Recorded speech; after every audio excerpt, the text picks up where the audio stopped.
Welcome to Pindar Poetry. We hope you learned something new. You'll begin by confirming prerequisites. You need a Microsoft account enrolled in the Insider program and admin rights on the device. Once done, open Settings and go to Windows Update. This is where enrollment is managed. Make sure to back up critical files before changing channels because builds can be unstable. Now, click on Windows Insider program and review the linked account.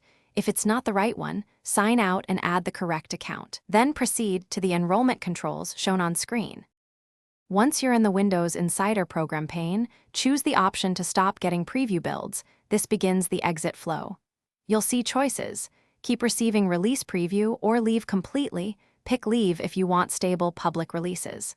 Click the confirmation prompts because the system needs your consent to change channels. After confirming, restart your PC when prompted. This finalizes settings. Make sure to return to Windows Update afterwards to see the current channel and any pending updates that will move you back to public builds. Finish by verifying settings shows you're no longer enrolled and that Windows Update lists public builds.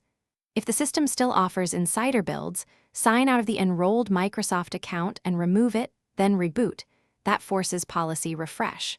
If the PC won't boot after leaving, use recovery to roll back to the previous build or a system restore point. These options are in advanced startup. If problems persist, contact Microsoft support or use community forums, and make sure to share error codes.